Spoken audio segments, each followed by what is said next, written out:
Are you ready?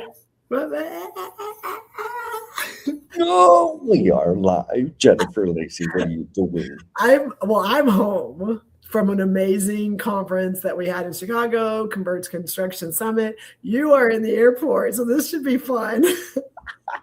Yeah, this might be the only time, and I'm happy that there's going to be evidence of me using my inside voice. Okay, yes, because I've already heard it this morning. I'm like, okay, the energy's a little bit lower than usual. I'm trying not to get arrested by security here for being super loud. Oh my. Okay, so you're back home. Yes, Are you energized? Are you depleted? Is your brain exploding from all the amazingness from Converge this week? yes. To everything you just said, like everything. Yes, still on a high from like all of the conversations and the people and the connectivity.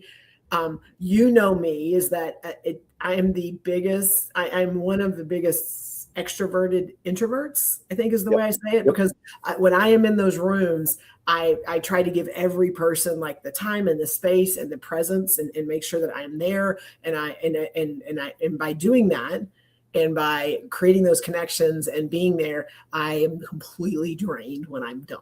And so it's like it was amazing and I gave it so much. And then like my body's like crash. And so I definitely took a nap or two on the plane ride home yesterday. Nice. Nice. Very nice. Look, we got Miss Becky. Oh, that's a blue heart. That's a blue heart person. Look I'm so at her. excited. Becky, you Yeah. don't know yet, but you're a blue heart. So put a blue heart and then I'll tell you what it is in a minute. Yeah. Well, we got to hang out with her in We did Chicago. So, in Chicago, and so and again, we she got a lot of. knows. We may have some new people jumping on this. She knows I don't have an inside voice. Oh man, we got people popping. I know, Okay, so aren't you? before, let's just let people know what we're going to be Yes. tinkering around with today is your need for control is silently breaking you. But I before that, love and hate this topic so much. I know that's why I like it. So let's do the housekeeping, Okay. Jennifer. Okay. So those of you that are out there that this popped up and you see these crazy people talking on screen, and you're like, what is going on over here? Or you found us through other avenues.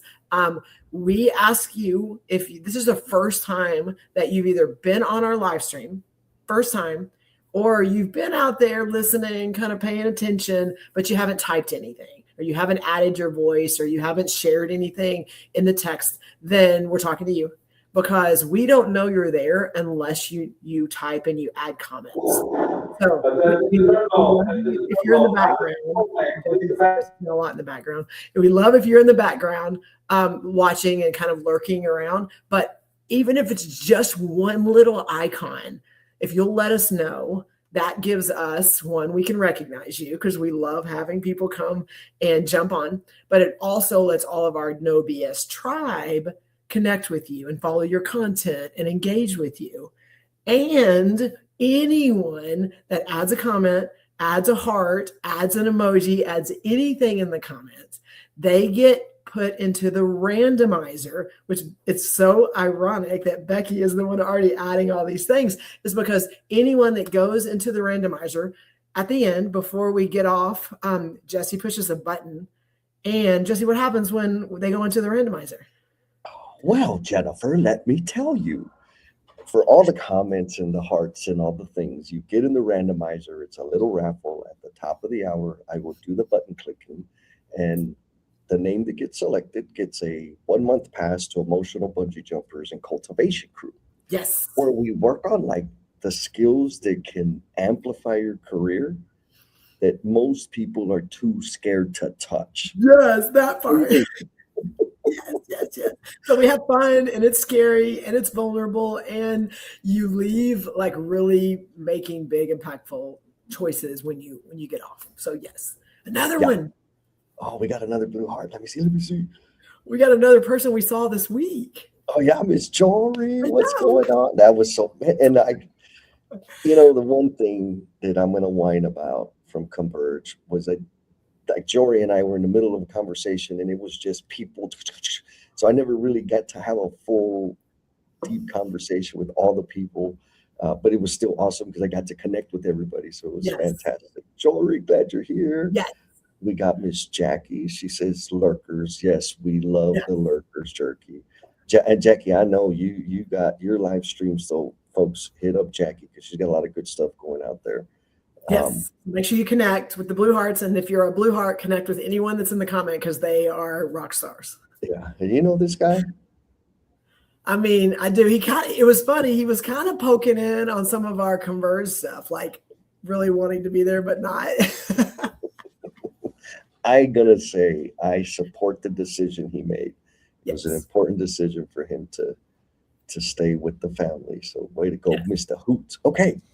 So Jen, do we do the question? Do we hit him with the question? Well, first, like, okay, can we like give a little background on like where did this come from?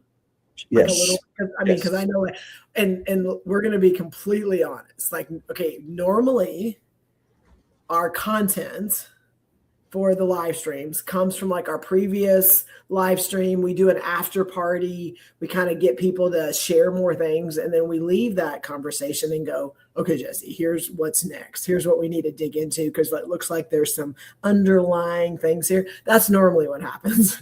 And then we got to Chicago on Wednesday and ran into Jesse at the hotel, and I'm like, Jess, so we have this live stream on Saturday, and we don't really have a topic yet. What are your thoughts? He's like, I don't know. Let's think about it. And so over the last couple of days, we got to listen to some amazing speakers like talk about a lot of soft skill things and a lot of things that people struggle with that they're not really trained on, or they're not like given the skills before they get into the position. So we had a lot of like really cool breakouts that talked about those things. And one of them specifically from JD and Brian, it was about like control. And it was, and they did it last year and they're doing it again this year on like the really focusing on the things that are in your circle of control versus the things that are not in your circle of control, and that things that you give effort to and you give energy to that you really can't do anything about, which I love. And you and I talk about that a lot. My question was, what if it is in your circle of control? It is what you do have influence and agency over, and you need to let it go. That was the, okay, but what if I do control it, but it's hurting me, or it's hurting the people that are there because I won't let go. And that's kind of where this, and you were like, noted, I got a topic, and that's where we are today. Well, and here's the thing, like I agree, and it's the human thing that we all deal with. The reason I got lit up about it is because at Converge, and folks, if you're out there and you were at Converge, follow Becky's example, drop a little croissant in the chat. If you know, you know. The things that we were doing is awesome, because one of the guys there, he mentioned like, what do you think so far? And he's like, I think Megan asked the question, like, how would you describe this to somebody if it was their first time? And he's like, you got to be ready to get weird. Yes. And I could see, right? So there was like 18 new people, and it's kind of like, wait a minute, there's a bunch of like business people, there's professionals here, and we're in this, fancy place with the chairs and whatever. But it wasn't like stuffy, right? Like it was like, wait a minute, is this? So what I could see was they were kind of wrestling with the having to let go of what they thought they need, or how they thought they needed to behave and like relax, which is a little risky in a professional environment. Now, what I know is if they didn't release that control and relax, they would have hated it and missed all the value. And so when you brought the topic, I'm like, oh yeah, there's so much here. Now I want to be clear, especially for the lurkers, like if control, like it's okay. No judgment. You're living, you're surviving, you're building your life. But I also want to say that, man, you just let go a little bit. Yes. There's all kinds of amazing stuff that is on the other side of you releasing. Yep. So anyway, that's where the topic came from. Yes, yes, yes. All right, so we're gonna do some shout outs and Okay, then do we're it, gonna do it, do get it. into the question. You know Yes. this I do. I amazing. got to spend so much time with Erin. I got to meet her in person. She's one of my virtual people that I have gotten to love. And then we got to spend a lot of time together talking and hanging out and stuff. And so, yes, very much, Erin, thank you. And I love you so much. She's amazing, so amazing. Then we got Mr. Milo coming in from the OKC. Uh, we got Christy Williams coming in from Florida. Christy, are you Welcome. welcome? I think Christy's a first timer. Okay, if this is your first time adding, then please put a blue heart in the comments so that we can give you some love. Yes, yes. And we got Jaden coming in from YouTube land. She says hi. Oh, Linda Clark, Linda, fellow Linda, come troublemaker. on. Yeah, we got a party going on They're here. rolling in. It's the topic, Jesse. It's absolutely the topic because I am a not even a recovering. I am an actively trying to let go of control person. Oh, and then we got Hoot says, Joe Carlin, I love that. Where can we find that video? Maybe there's a link that hasn't come through. All right, we're going to get this party started. So Okay. Jackie says, release is scary, but can be so rewarding. Jaden dropped the blue heart on the YouTube. So we're going to have to go back and follow and support Jaden. Thank you for being here. All right, Jen. Yes. Question number 1. Okay. What is the difference between being responsible and being in control? Okay, well, I'm going to give you my best shot at this, and then we're going to hopefully the audience gives us their responses. So, I think a lot of times when we think about control, our first thought, because it's usually the conversation is at work, in my mind. That's where it usually starts, and so I think it's like, for me, the control is like, I know what the outcome should be. I know what the goal is. And I need to make sure that I'm putting the steps in place so that everyone is on the same page. Everyone knows what we need to do. Everyone knows where we're trying to go so that we don't get off task. That's in my mind, and where control comes in play at work. And if you're the leader or you're the person in charge, then some of that is, your responsibility to help the people that you are leading. I think where, for me, the struggle is that I can put all these things in place, and I know in my mind even maybe what the outcome should be and what it should take and how long and all the things, all the manpower and all the things. And I want to continue to be right there controlling it so that it doesn't get off track. And if that's my job, that's great. But if it's not my job and I have people that it is their job, then by me doing that, it's doing a couple of things. Number one, it's taking me out of an area that I could be adding impact and influence to go over here and micromanage something. That's one thing. So it's not allowing me to go and do the bigger things that maybe that's my role and what I should do. The other is it is hurting my people. Hurting my people because yes, I can control it, but what are they learning? How are they growing? How are they failing? Because just, I don't know about you, but my biggest growth learning opportunities have not been the big wins. It has been the times I have screwed something up and went, okay, don't do that again.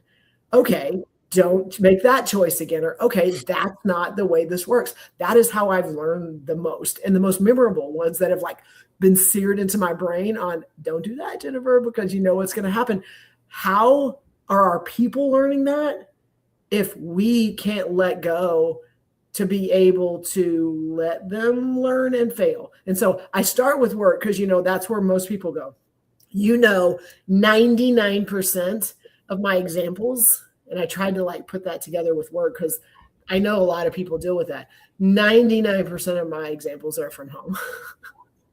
Yes. They're from home because I am a mother of 2 teenage daughters.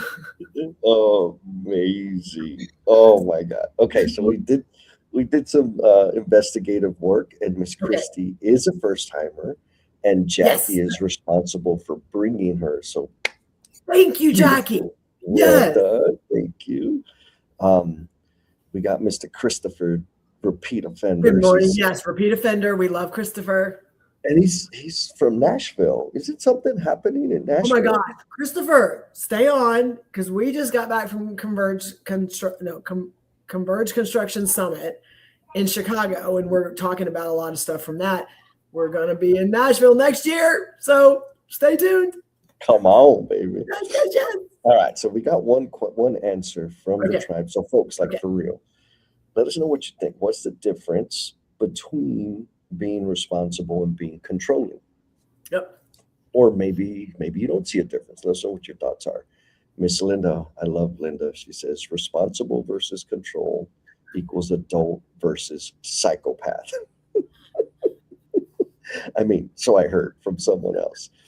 You know, so I'm going to say it this way. I may ruffle some feathers, but I think, or my observation is, when I see people that are like controlling and can't let go and get in the way, and like it's not serving their intended outcome, it's more a rationalization. They say, well, I'm just being responsible. I'm just making sure things work out. I'm just making sure. And it's like, yeah, but nobody's enjoying this. It's a negative situation. Nobody's learning anything. And you're a psychopath because you can't just let things be. What do you think about that, Jeff? I think I love that. They're masking it. It's like the wolf in sheep's clothing. I think they're like, oh, I'm just being responsible because of my role. Like it makes them feel better. And it makes them feel like if someone asks them, oh, yes, I did this and I took control of this. And I like they're doing it for themselves. And okay, that's fine because we all have roles and responsibilities and objectives and goals and things that are on our plate. But if your control only serves you, then is it necessary? And I'm asking that question because that is what has to go through my mind most of the time when I am trying to control outcomes with my children. It's serving me. It is serving me. I'm going to say it. It is serving me. It is not serving them. I love, folks, y'all don't know how happy I am to hear Jen say that out loud. We get a shout out. Margarita Alda Jerry says, hello, coming in from YouTube land. So I get to be just like super critical up here and judgy. Because I don't know that I have control issues. I'm sure I do, especially about time. Oh, you do. But we'll go with that. We'll just keep going. You know, I'm pretty laid back on most things, but and you touched on something super important, is especially with like the familial control stuff. I'll say a quick story. I was working with a group of parents and middle school kids, and one of the mothers was complaining, like, my son is so, dependent and he doesn't do anything for himself and wah, wah, wah, wah, wah. And she's like, how old were you when you learned to cook? I was like, 10. She's like, oh my God, like that's so young. Like mom had 3 jobs and she was going to night school, right? And so anyways, we're all kind of at this little retreat and fixing lunch and fixing food. And so I took the boys. I'm like, come on, guys, we're going to go prep the meals, do the cutting of the vegetables and everything else. And then here comes mom. And I'm like, no, we got it. We got it. I just want to make sure y'all have everything you need. Okay. And so I give him, I'm like, dude, I need you to chop the celery. And I see her out. With a knife? Yeah. This freaking 13-year-old boy, like, come on. And mom, like, she, little by little, she just inched, and took the knife away from him. And she chopped the celery, right? Now, I understand that she's worried about her son getting cut. But she's also complaining about the fact that he doesn't do anything for himself. And so that's the thing I see. Now,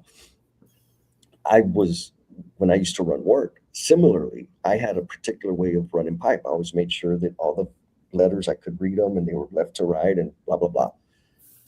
And so I would make my guys do it that way. Nobody cares. It was going to be behind the sheetrock, but it was my way. It was a thing that I needed to have for whatever reason that did not contribute to the goal, to the intended outcome. but it felt right at the time. And I feel like I'm sure that there's tribe members out there that are swimming in that. And it's like, why am I so frustrated? Why are things this way? Maybe it's because you have like you're freaking controlling the hell out of everything. How'd I do, Jen? No, I agree, and I love that. I think it was, I believe, maybe Linda. I can't remember, but anyway, it's the uncertainty that we've learned from already. We've learned, we've figured it out, we failed, and you had a way of this was my solution, and it works, and everyone should do it. And I feel like that's a lot of the control of like we're trying to prevent something that we learned, and we lose sight of the fact of the learning. Like it's here, there's this outcome that we figured out, and this is what's working. And so now we can just bypass everything else and help them just get to this point. And yes, you can. And are you going to be there every time they have to make a decision? Are you going to be there every time that they need something laid out in front of them? Are you going to be there every time when it doesn't work? No, you're not. And your solution, which may be amazing based on where you were and what you're doing, may not be the only solution, may not be the best solution.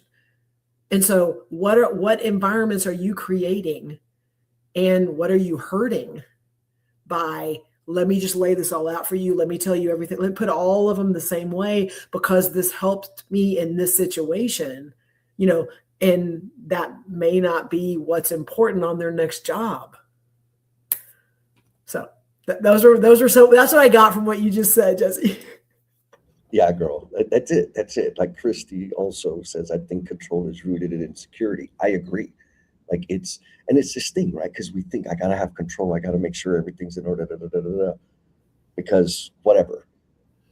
But then because I think that if I do it this way, it's gonna be perfect all the time.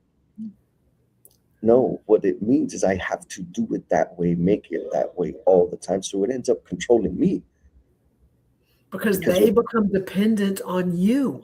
100%. Yes. 100%. Yes. So Daddy Hoot says, responsibility, own what's yours. Control reaches for what isn't yours. And I'm going to expand. I agree. Okay. I'm going to expand on that in that and you've said it already, but it keeps people from building responsibility because it's always yours, right? And it starts to grow. And like, we're not saying like there's this perfect solution. Like things are going to go bad. Things are going to screw up. People are going to get hurt. Like, and I'm not saying like it's okay for people to get hurt. I'm speaking specifically that my child right now, the one probably out of the two that I try to make sure I put all the bumpers up and I've protected everything so that everything can be like as safe as it can be. My child that I'm trying to let go of some of that control because it's not helping her is now got 3 burns on her leg from hot glue because she was doing a craft with a friend and she had shorts on and she wasn't being smart. And, and she comes out and she's got big, huge welts. Am I a bad parent? Because I let my child, like 15 years old, do crafts with hot glue. No, I'm not a bad parent. No. I also don't like that she now has these burns that we're having to help. But you know what? She's probably not going to make that mistake again. Right. And it sucks. And I'm not going to say she needed to get hurt to learn it. But I couldn't just go, oh, no hot glue. Oh, you got to be at the table. Oh, yeah. Like that's me. That's me. Let me like I'm Jennifer, and I have very much tried to. I mean, it is what it is, and I've tried to do that for so long because I know what's going to happen, and I've learned specifically with children. I hate to say it happens with adults too, is that they have to learn themselves, and they usually learn by screwing up. Yeah. Pain and failure, girl. Yes. And it hurts when you're a parent and you're like, but you don't want hurt. I know, but that's life. Yeah. Well, here's the thing. Like, again, I'm just being judgy. When I see parents do that, it's like, You think they're learning a skill. They're not. They're just Right. repeating the same skill that they've been repeating for 20 years, which is listen to mom, listen to dad, or they're going to Right. lose their shit. They're not learning how to deal with the thing in front of them. All right, so we got Miss Linda. I love it. Yes. Okay. Linda says, my therapist beat me up this week. Experiential avoidance. You're trying to control uncertainty. Oh, thanks for choosing violence. This is relevant. Jen, you know anything about trying to control uncertainty? Yes. Like it sucks when you know what the answer is, you know what the solution is, and you know all the things that are going to happen if they don't make the right choice. And so if they would just listen, then everything is going to work out exactly the way that I think it should work out. Like I know that, and I have experienced that, and I have lots of experience with that. And it did not help. It did not help my children, but it hurt me. It hurt me because I'm angry and upset and irritated all the damn time because I'm telling them and they're not listening. I don't know about your kids because I mean, a lot of people have kids out there. I don't know about yours, but mine, when I give them advice or I tell them something, or even I like make a statement, I don't care if it's written in front of them by God himself. It doesn't matter. Like their first reaction is like, well, da da da da da. This is what I read. This is what I saw. This is what so and so. That's their first reaction to everything that I say. It doesn't matter what comes out of my mouth. And then we proceed to argue, and I proceed to make my point, and they proceed to defend their point. And in the end, like, okay, I'm mad, I'm irritated, I'm angry, I'm yelling. And like, what did we accomplish? You started a good fight. I mean, and it was more of that than like learning. It was more of that of growing, more of that of, okay, coming back later going, oh, you were kind of right. Like, my bad. Mhm. Like I've learned that if I just stop and like, let this play out, even though I know how it's going to play out, I let it play out. And we may have a little burn on our leg. We may have a bleach spot on a shirt because someone didn't want to listen. Like we may have some things that happen but I've learned those little bitty things, like they're not making the same mistakes. Yes. Right. Oh, I love it. Okay, Miss Aaron. Miss Aaron Yes. dropped some wisdom. She says, if you control everything, nobody else owns anything. Stab me in my heart. Aaron, what the? And inadvertently, you're telling them, I believe you're incapable. Yes. And Ugh. boom, ceiling established. So I'm the problem still, is what you're saying. Maybe not you, the control. Yes. Milo comes with responsible is to be able to communicate the plan in such a way that all parties involved understand what done looks like. Control is not communicate and intervene at every step of the way. It's like color by numbers. Here's the thing, here are the numbers with the colors. Go. They may color out other lines, especially if I'm the one coloring. Yes. But don't get in the damn way, because you want to develop people. Now, I also want to say there are appropriate times for control, for like rigid, stringent, forceful control. Yeah, for safety to the extreme of like you have to have control that people don't die. You have to have control to make sure like you've got to intervene to keep someone from really hurting themselves or hurting the people around them. Yes. Especially in construction. Yes. And glue on the leg is not one of those times. I mean, it was for me, but no one knew that outside of everyone on this live stream right now. Okay. So I'm going to pick on Hoots here. Okay. Because I think this is a mindset thing that could help people.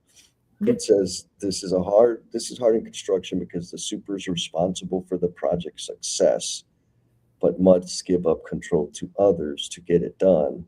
How do you feel about this example? So I'm going to say how I feel about it. Yes. First of all, I have not met a single damn superintendent ever that built a whole project by herself or himself. Ever. Ever. Mhm. And so there's this mindset thing that's like, I have to build it. The success is mine because I built it. You didn't build nothing. There's a whole bunch of other people that were involved in it. And so I think there's a grandiosity there in that I can't be responsible for everything, but I want to take credit for the success. And so because I want credit for the success, I'm going to give myself more responsibility. And the fact is, you can put the conditions in place, get the logistics squared away, get the team environment to the best of your ability, and people have to go execute. You're not controlling anything. You just think you are. That's my thought. No, I agree. And it's one of those, yes, the buck stops with you. We're not going to take that away. Like the good and the bad, like all the stuff rolls, it's going to hit. You're the one that has to own it. If it's a great project, if there are hiccups and things like that, like either way, it does start. It does stop and start with the superintendent. So I don't want to take away from that. I also get to watch superintendents that are amazing and they empower their people to have agency and autonomy. And that's letting go of some of that control. They have to trust that their people are going to do it. But the people that they've given it to have freaking blown up and have what they're doing now and what they're running work and running floors, 1 or 2 years in construction because of what they were given. Like, yes, it's a trade-off. You have to trust and you have to believe that you've given them the right skills to be able to do it. And they're gonna screw up. Hopefully not. They're gonna screw up a lot where it's gonna cost you a lot of money, and that you've kind of put enough, checks in place. But like the people that have been given that and they take it and they do something with it, like you are now creating and the next generation of builders that are going to be out to go and do bigger things. Like, Yes. Isn't that the goal? Yes. Well, that's the thing. I'm going to say most of the time it's not. Most of the superintendents I interact with, they think one project at a time Oh, okay. and then start all over. They don't Yep. like until they're, they got the highlights, they start saying, oh shit, I could have done better. Now, push back on you, Adam. He says, but they're still held responsible to get the work done. Absolutely. Again, this is a single-minded, short-sighted, selfish perspective. Because who doesn't get held responsible? Yeah. I was a plumber. I got my ass jumped when I didn't meet budget, I didn't meet schedule, when I didn't get my inspection, I got my butt jumped. When we finished a project on schedule, it was good. When it was behind, it was bad. Like internally within my organization, I was held responsible for a lot of things. And everybody on the project is too. Superintendent, you think you're special. You're not the only one. Again, it takes everybody, and everybody is being held responsible or we'll say, experiencing some consequences on whether the project performs successfully or unsuccessfully. The challenge is realizing, coming to terms with, you're not the only damn person on the job. There's a bunch of other people with like eyeballs and hands and legs. They too are contributing and experiencing consequences on the performance of the project. Well, when does responsibility go away? Well, I know when. When I decide I don't give a shit. When I decide that I'm not going to be accountable or I'm a low accountability person, then it doesn't matter. I'm a victim and it's everybody else's fault. Correct. So I'm speaking specifically to Adam and this conversation is you are feeding the problem. Like, yes, responsibility. Yeah. I mean, like, it's not just all of a sudden going to be like, you've given agency and autonomy. Now it's not your problem. Like, we understand that, but if you've given agency and autonomy and they've taken it and they've done something with it, it also take some of that off of your plate to be able to go do other things and to not be like your mind and your brain and all of your energy focused on, are they doing it right? Are they doing it right? Like, they screw up, make a decision. They do great, make a decision. But like, you putting your energy and all of your efforts to try to control what the outcomes are, then why aren't you doing the job? Yes. Like why is someone else doing it? If you you're can't. gonna, I mean, I'm just saying like that. I mean, that's my question is if you want the responsibility, then do the dang job. If you know that you have other things you have to do, then trust the people that you've given the agency and the autonomy to do it. And again, help them along the way. Like I don't mean like jump them over the fence. Like be there, put the checkpoints in place, put the lessons learned, put the conversations on what's working, what's not. Like you have things that you can still do to be a part of it, but you're not the one that's like step one, step two. Like you got like, I mean, if you want the responsibility and you want, and then just do the dang job. That's where I'm at. And you can't. I have to say that. Right. Call my mom if you don't like it. Too bad. All right. So I'm going to throw the next question up. Okay. Yes. For the tribe. So here, this is a fun one. What relationship in your life would improve if you loosened your grip by 10%? Not give up total control, Adam, just 10%.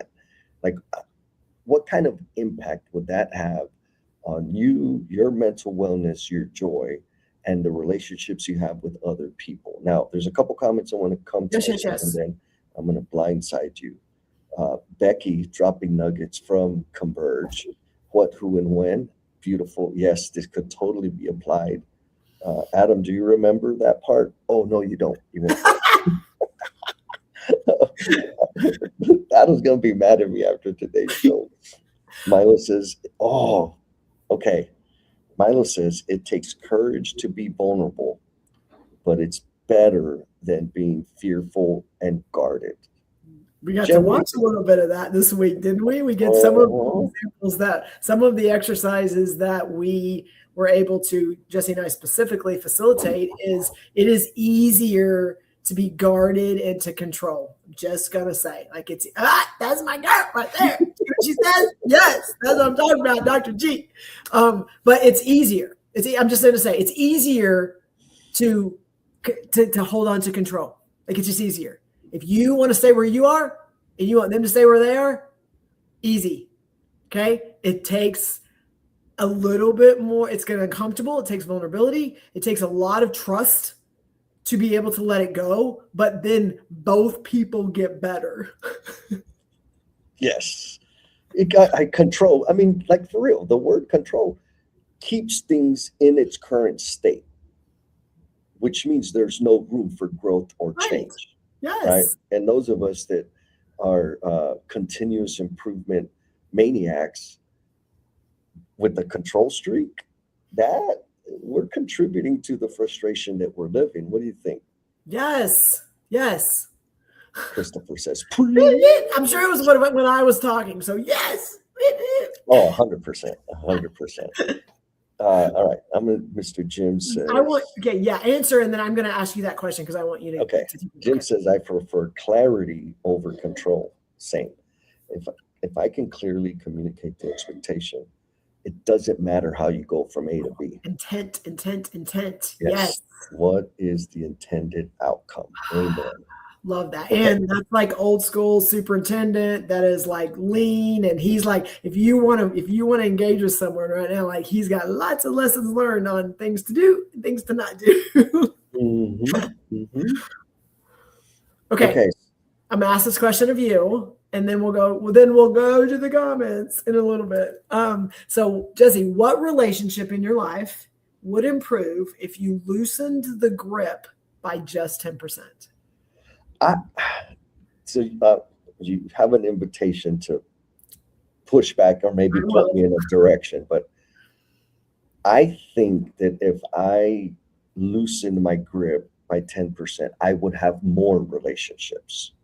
Oh, I think, I've designed my life in such a way, and I have my filtering systems and all the other things that don't let serendipitous connection relationship happen very often. Okay, Jesse, I love this response. So the 10% is you. Oh, 100%. Yeah. Okay, so this is like kind of taking a turn, taking a little twist here. And so by you like letting go control, like most of us have been talking about like outward, and that's where my brain goes. But you're like right now because of, and you are, if you don't know Jesse, he is a very like has this list, has this goal, has these I'm going to accomplish these things on this day, and he's done a lot of data research on this is how many things I can accomplish each day, and this is the goal, and I can't start something new until like he's really good at that. And so you are saying that because of all of that maniacal stuff going on in your head, if you could like let go of 10% of the here's the plan, here's the plan, here's the plan, it would allow you to potentially build more relationships. Why is that important? Well, I think I'll say it this way. If and when I do that, it would create space for relationships generally. Now, what would motivate me to do that is identifying a need or a gap that I have that a relationship could fill. Oh, right. And so, like, in terms of without it being super calculated, I would probably be more relaxed and more tolerant of conversations that I'm not tolerant about or people that I do care about, but there's stuff that they enjoy that I don't, so I limit. And so it could have, different add facets to some of the current relationships I have, or introduce somebody that I would typically, like, I'll give you an example. We're in a group, person I don't really know, we're talking, they come in, they start talking about football. They're dead to me. Like, if that's what you're going to talk about, I got to go. Now, if I didn't have like the 10% and just lowered that a little bit and listen and maybe say, oh, why is that team? Why are you crazy about it? Oh, is that where you're from? Oh, what do you do? Like, oh, this person seems pretty cool. But right now, that's not how it happens. Like, okay, right. All right, you care about, whoever. Awesome. I don't. Deuce. I'm out. So it's like you have this filtering system of like, as soon as a word or a conversation goes in a direction, doesn't matter. If I bring up something, we're a little bit different because we talk a lot, but if it's a new person and they bring up a topic that in your mind, that's not really on my interest list, it automatically creates a wall. Yeah. It irrelevant of the value they could bring, all the things that potentially could be there, that they just happen to like something that you don't like, which, Jesse, is effing normal, that I like things that you don't like and you like things that I don't like. Just so I'm just putting it out there that it's normal that most people that you're in relationships with, you are not 100% aligned. I'm just going to put that out there. Yeah. And so your filtering system again, your operating system has worked for you on this is what's important to me, and I can make these other things not important. Yes. And so you said it out loud, and every time we say something out loud, that we have the opportunity to pick it apart. And so and you answered it, but I want you to answer it again. Like, why is you loosening the grip and allowing yourself to potentially be open more to building why does that even matter? Like, right now your business is great. Right now you have a lot of cool people around you. Why does it matter? It doesn't. Like, right now things are phenomenal. I'm able to contribute to the degree that I want to contribute. I'm learning and connecting, and the amount of joy I have is ultimate. Okay. So I don't see a need for it, which is why I'm okay with it. Do you feel right now, based on, and this is, I want to dig one more time, is you meet a lot of people like real fast, and you're, hey, I want to connect with you, want to whatever, can we have a follow-up, all that. You have people like that, and you again, through your operating system, I'm going to call it now, your operating system, you have very much like like pushing them to the side. Like, I feel like you're like, okay, yes, no, whatever. Has there been someone that you were like, don't have time for you. We're not aligned. We're not on the same page. That you did that and found out later that it was a mistake, or it was someone that when they came back around, you were like, oh, I probably could have given them more time. Yeah, no, that happens a lot because Okay. like, and I'm super judgy, right? If somebody was talking about what's the thing that people they have like, oh, fantasy, like fantasy football or sports in general. I know how much time it takes to watch a game. Uh-huh. So that's hours a day, usually a whole weekend. And then following the highlights and and they're watching, they're talking about their fantasy thing. So for me, the calculation is this: like, if they want to talk about sports, they spend at least 10 hours a week thinking in that space. I don't spend any time in that space. And so if I get into this conversation, it's going to be 30 minutes of something I don't care about. So I don't want to be in the conversation because they care more about it than I do. I'll talk about the Spurs because they're in the playoffs and I have some personal connection there, but whatever. Now, so what that means is I'm just not going to openly or intentionally connect with the person and understand, like, whatever. Now, what you asked was, has that ever come back? Like, yes, the same person loves the Steelers or whoever. And then we're in a different setting, and the questions that they're asking and the things they're contributing, like, ooh, I like the way that person thinks. Now I'm interested in learning more. Maybe we could connect. Maybe I could help, or maybe they can help me in some way. But there's more depth to that person that now I'm curious and more open to letting something happen. Whereas when it's just, again, I'm using sports because it's the easiest example. I don't see any depth. I don't have time for that. Oof. Okay, so number one, let's just own your judgy. You're very judgy. And so, and again, we're all allowed to have our own opinions of things like that. I think, and this may be a follow-up conversation because we got some more comments too, is that sometimes you have this filtering system, this operating system that like shuts people out. Like, that's not my company. I think it's also, what's the goal?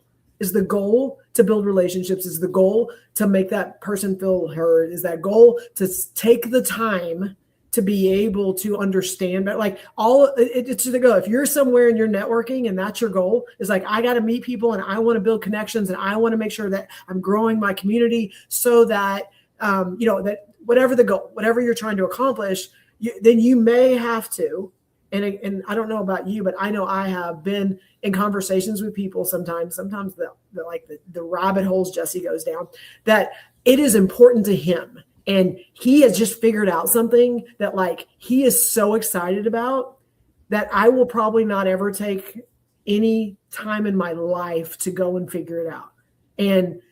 But it's also, Jesse's important to me. And he just figured something out and I'm excited for him. So him talking to me and me taking that time and listening, that's important. That's a goal of mine, to make sure that I'm present and I'm there for the people that I care about.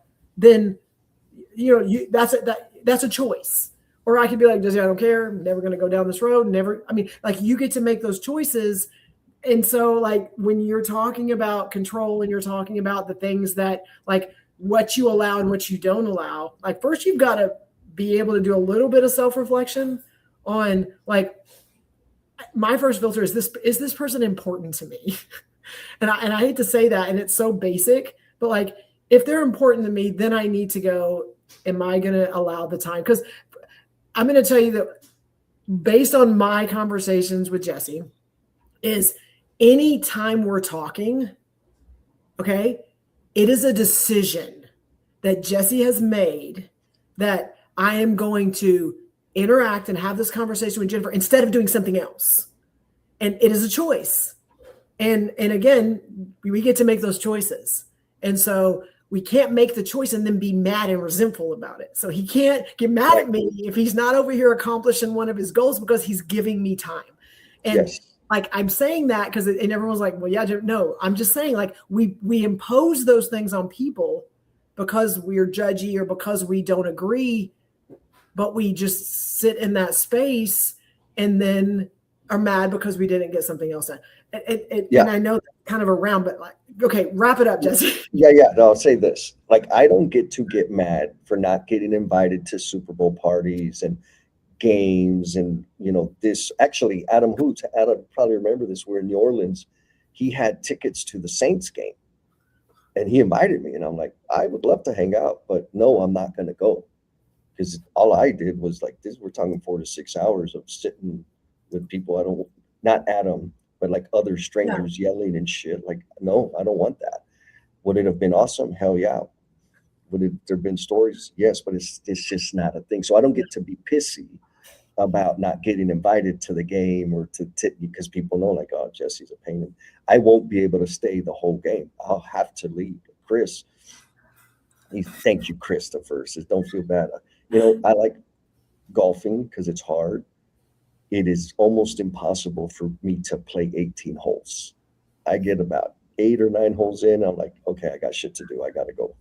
It's a thing. It's a total. Just wrap it back up because I know we've kind of gone down a little trail here. Like, again, I feel like it was important because we've talked about your answer on like letting go control of yourself and being able to open yourself up to relationships, stuff like that. So bring it back to our circle of control and what we're trying to talk about. So the control thing is first, folks, recognize that you may have control issues. And what we're presenting to you is that if you loosen the grip, it will create space for a little more joy, a little more relaxation, and better outcomes in terms of, like, the worst part is controlling the way things are done creates dependency and will limit the growth of your people. Yeah. Now, when people are imminent danger, control the shit out of that.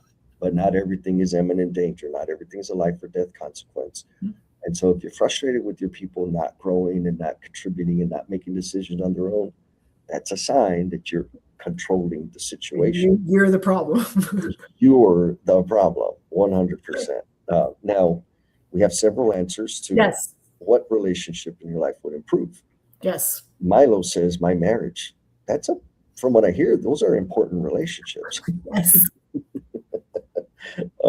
Beautiful. Thank you, Milo. Linda says, in writing, we talk constantly about loose hands on the reins. Clutching the reins doesn't do a damn thing on an 1,800-pound horse except make them mad. The sketchier it gets, the more I need to let go. Counterintuitive. I mean, there's so many. I mean, let's think about with Jen and Jess, Jen, right? Like, there's not a lot of controls in this whole situation. And when we first started it, it was uncomfortable. Oh, it was bad. But what would it be if we would have outlined and agendized and optimized? What would it be today? It wouldn't be. We don't even know if we would still be interacting. Like, you may not even be my friend anymore. Like, I know. And again, it started with like, we did some live streams on a topic and it was really cool.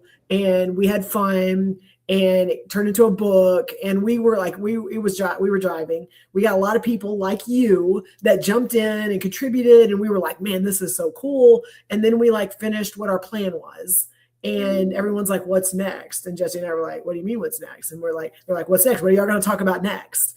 And we were like, well, we don't have a plan to talk about anything else. And so he and I had to go, okay, like there's this need, there's this pool. What are we going to do? And we're like, oh, well, we'll just, and Jesse, I remember this conversation. We'll roll out a platform. And you and I will do live streams. And we're like, oh my gosh, yes. Because we have 5S and we have A3 and we have all these lean things that we could break down and we can apply them and we can like dig into things that people aren't talking about. We can relate them to things that are, I mean, we had all these series. I remember it. We like had these different things in lean that we could like pull them apart and make them our own and stuff. And we were like, oh, that gives us like 3 or 4 series.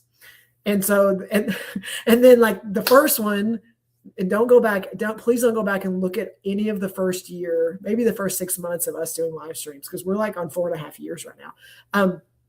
It was like, here's what we're going to talk about. And like, okay, what's the topic? What are the questions? What are we going to do? What are you going to say? What am I going to say? When am I going to ask you the question? When are you going to ask me? And it was so like, I was so in my head. It was like, when we got done, I'm like, I was like ready to go and like take a nap. Like it was so stressful. And it was bad. Like it was really bad. And Jesse had done them for a while. So he had kind of knows. And we had just done live streams. So, and they went great. But it was like, at that point, like, oh, we like officially rolled this out and this is ours. And we need a plan and we need to do all these things so people can get value. And it was so bad because I needed to control whatever was going to be said. And at that moment, we realized like, we don't need a script and we don't need predetermined questions to the point that y'all don't know this, but like we go live 8:00 every other Saturday morning. Jesse may get the questions from me at like 7:43, maybe a little early, but that's usually when I'm like, hey, here's some questions. Let's go with this. And then we get on, Jesse, about 15 minutes before the live stream and go, what are we going to talk about today? What do you think? What? And then we just roll it out and go. And it has been amazing. So yes, I had to like realize like, again, we just have to do this and see what happens, and nobody may show up, and that's okay. Yeah. And because of the low level of controls, it creates the space for people to contribute, which is where the tribe comes in and creates all the value that we're experiencing here. So by design, Becky says, I'd have more meaningful relationships. So Becky, I hear you, girl. Yeah. I love this. Miss Jackie says, oh, wow. What would help even 10% for me? I would probably see other people step up more, but it's so hard to give things away. I feel you, agree. Jackie. I feel you. So here's what I'm going to say, Jackie. Pick one thing, low risk thing, and let go. And just do it one time. And if the sky doesn't fall down, do it again. Yes. Hoots, props to my brother Hoots. He's working on his PhD right now. He says the relationship with his advisor, every time I get feedback from her to rewrite the whole damn thing, it's hard to give up control of my own work. I feel you, man. And you're putting your heart and soul to it. That's a good one. That's a tough one. All right, so we got like 3 minutes till randomizer time. And Aaron says, interest is a feeling. Showing up is a choice. One fades, the other builds legacy. Gangsta. She is. I'm telling you, she says things like so just nonchalant. Like just let me just drop this in here. Like and she said something when we were at Converge. She's like, uncomfortable is not the same as unsafe. Yes. And I like, it blew my mind of like, uncomfortable does not mean it's unsafe. Because I think people get so weirded out about I'm uncomfortable. This is not, I'm feeling like I'm whatever. And like you and I lean into the uncomfortable space on purpose because it is where growth happens. And it still also needs to be a safe space for people to do it. And so if you create a safe space, people are going to be, they're not going to be okay. And it's okay. So like, anyway, she drops bombs. So make sure you're connected to her. And I get to work with her. Jackie says, yeah, do it again. Thanks, guys. Yeah, like it's not life or death. It'll be okay. And Jen, you and I did this, right? I don't know if you knew. I think you knew what we were doing. I was always like, okay, just this little thing. Like, just let go of this little thing. Let's be flexible with this little thing. And then now here we are. And now it's like, I do podcasts outside of ours. Like I have people that invite me to podcasts, and bless their heart, love them to death, because not everyone functions the way that we function on this live stream. Is most of them, if not all of them, I believe all of them, will give me the here's the questions I'm going to ask. They're like, give me, and some of them they want me to answer them ahead of time so they can kind of have some context. I'm going to tell you, if you're out there and you want me on your podcast, which I am all about sharing, if you send me questions to answer ahead of time, I'm not going to answer them. And I probably will not look at them. and I respect you and I love you and I love your processes. It will mess up me and my brain and what I say. And I have just said, for me to be authentic, it will hit me. You'll get raw feedback, but it has been, again, me, the most valuable. So there you go. Love it. And that's coming. I think I found the video, Jen. Well, no, don't do it. No. This was the New Orleans conference, LCI Congress. Jen was speaking that day. And I love it. Here's what I love, Jen. I'm picking on you, but I love because the amount of impact that you have now is exponentially greater than back then. And the fun that you have. Before that Congress, she was speaking, she was pacing back and forth in the exhibit hall, reviewing her cards. And I'm like, oh wow, oh damn, like she was getting, and you're amazing and you're phenomenal, and you didn't need all of that. Yeah. And I think now, because of where you come from, it's super, super impactful. But for me, it was letting go of the outcome. I think it's kind of weird because it's not really a person or whatever. I had to let go of the outcome that in my mind, this is exactly what is happening. As soon as I let go of what in my mind, the perfect outcome could be, it became so much more than what my brain was allowing me to see. Okay. So I can't remember who said this. He's a producer, like world-renowned, world-class music producer. When he works with artists, the focus is, he says, we don't even think about the outcome. The only thing we can control are the inputs. What are we going to do? How are we going to prepare? How are we going to practice? How are we going to adjust? Ignore the outcome, and that's what produces the great stuff. He said, and his point was, the people that have the worst time are, we got to sell 10 million. It's got to be a hit. It's got to be a banger. And it just screws the creativeness that's necessary to produce amazing. Well, we saw that, and I know you got to do randomizer, but we saw that this week at Converge, because I had a session, and it was a session that I kind of got free reign. They didn't put limitations on it, and I love when someone goes, just come and talk about whatever. And so I put a session together that I'd never done a workshop like that, and it was some stuff that was very important to me, but also, this, and multiple people that were there, you may not know this, but I was like, it was like, hold my beer, like hold my beer. Let's see what happens. And I told you, we're going to do an experiment, and it could be freaking amazing, or it could be a disaster.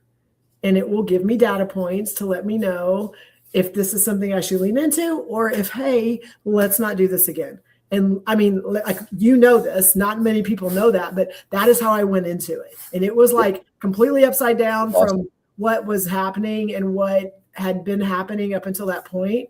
And lucky for me, there were a lot of positive takeaways from it based on the exercises that we did. But I was like, oh, we'll see. I don't know. It may be great. It may not. It was awesome. It was really good. And yes, perfect example. The Jen in New Orleans would never have done that. No. Okay, so I'm going to throw this question up for the tribe, and we're going to do the randomizer. Okay. So tribe, here's the question. Answer this if you're courageous. Drop your answer in the comments. What is the cost of holding on? The cost of keeping control, not the benefit. The cost. What is it costing you? I know my answers, but I want to do the randomizer, and then I will give you my there's two things for me, two big things. Yes. Randomizer. All right, let me pull that. Okay, so again, if you made a comment, you're in the randomizer, and then Jesse's going to do the randomizer. If your name gets picked, you will get an email, and you'll get invited to come and hang out with us, probably in June or July, to come and hang out with Emotional Bungee Jumpers and hang out with Cultivation Crew. And it's just like leveling up your leadership skills and hanging out with cool people. Yeah, here we go. Can you see it? Oh my goodness. Who's it gonna be? Oh. Jesse, no, you did you rig it? I did not. Okay, Becky, first of all, I had a conversation with Jesse in Chicago, and I was like, hey, I talked to Becky, and we talked about we talked about No BS, we talked about Cultivation Crew, and I always win the challenges, and so I always have free, like, hey, come visit and check it out. And so I was like, hey, I'm going to give Becky my free entry. So just be ready for the email. And he's like, no problem, Jesse. Now you don't even need it from me, Becky, because you got a free one. Which means you could also invite. We could also tag. I can bring somebody else. So if you have somebody else that you also think would be good, we can do that as well. So there you go. That's a good move there. I'm super happy with Becky. And no, I didn't rig it. I wish I could. All right, so we got some heavy answers here. Mia okay, let's says, go. not living fully. And Maya was the ultimate photographer at the event. Go follow. If you're not following her yet, go to LinkedIn and follow her, because she has already started posting videos and photos of the Converge Construction Summit event. And she's like, I mean, again, she's an amazing photographer, but she's also an even more amazing person. Yeah, I got to sit next to her. It was awesome. Oh man, we got the answers rolling. Okay, come on. Yes. Got Milo, lack of joy. Yep. Yeah. Jackie says, extra stress, big old headache, health and relationships. Man, these aren't small things, Jen. I know, like, yes, they're giving it out there. Sometimes it takes a little bit, get them out there. Not progressing in multiple areas. Yeah, that's the cost. Staying right where you're at. Yep. Ooh, yes, that's some reality. Now, I'm going to answer, but Jesse, I also want yours. Okay. Okay. So my answer, there's two, and then I'll explain them. Energy and peace. Ooh. That's the cost. That's what I have given up. That is what I have just lost, and what has hurt me for a long time because of just holding on so tight. And for me, the energy piece is how much energy it takes to hold on. And as soon as I started letting go of some of these things, and if you haven't watched all of our live streams, some of the stuff is talked on previous live streams, when I started letting go of the things that like didn't matter that much, then like I had energy to go focus on other things. And I had energy to be able to like do bigger things. And then the other one is peace. And for me, it's with my kids. It's with my kids. Like, it's almost like, do you need to be right all the time just to make your point? And what are you losing and sacrificing in the process? It's the same thing for me when it comes to control. And I am a work in progress, but also the less control that I feel like I have to have, or even that I'm exerting outwardly, even though I may still have some control, when I'm exerting it, the peace I have with my children on just the conversations we're having, the relationship getting mended, the things that we're doing because I trust them, because they're able to grow and learn. It's what you want to do as a parent, but like I had to let go of some of that to be able to allow that to happen. So interesting. What about you, Jess? Well, first I'm going to shout out Maya, because just how amazing and committed photographer she is. And you know how I feel about photographers and videographers. Like, okay, we did the thing, but now I got to wait 10 years to get the damn product. I don't like that. Maya has been working on uploading all the stuff she captured. So folks, and she's also the executive director of Crew Collaborative. So she's a player out there. She just don't wear that on her chest like she should. So for me, Jen, and I'm going to cheat, but it's 100% real. Like, the cost of me holding on is not becoming the promise I'm intended to be. This month is going to be 10 years of me living a sober life. Congratulations. Yeah. And before I started down this path, and yeah, I do have control parameters in place, but I was ultra, like zero vulnerability, zero connection, 1,000 million, like I controlled everything, manipulated everything around me, and I was miserable. And since I started letting people in, opening up, being more vulnerable, the experience of like the joy, the fulfillment is beyond belief. And the ways that I can contribute and serve others just continues to expand and grow. And so for me, when I get in those, moments where it's like, I got to stop this, I got to stop that, I got to, like, no, you don't, stupid. Because the option, like, yes, I can, Mhm. but I will be making a choice to minimize all the other things that really bring meaning and value and flavor to my life. That's all. That's I all. mean, that's all. That's all. Oh my gosh, Jesse. So again, one, I got to hang out with you this week, which I always love when we get to hang out in person. Even though I looked and I didn't get a selfie, I don't think I got a selfie with you, just you. No. Yeah. Yeah. Jesse, that never happens. That's okay. I got a lot of other selfies. I got tons of selfies, but it was, yes, it was fun. And it was, but also two things. Number one is we do not have an after party today, which we normally do. So if you're new, just know that we normally have an after party after the live stream where you get to get on and just talk. You don't have to be on video. So come back so that you can be on the after party next time. And then Jesse, you don't know this yet, but next time we have a live stream in 2 weeks, I'll be on vacation, but I'll be somewhere that I can still jump on. I just won't have my normal background in. So I will be joining from Philadelphia because my family's going up there to hang out. So we'll have a fun conversation while we're there. Yeah. All right. Well, let me shout out Christopher. He Yes. said the thing he'll be sacrificing is the growth of those around you, 100%. But Jen, we managed to get through all three I know, and questions. you didn't get in trouble. You're still at the airport. You're about to leave Chicago, and no one came and like pulled you and told you like you're not allowed to be here. So I'm glad that I'm glad you were able to make it all the way through.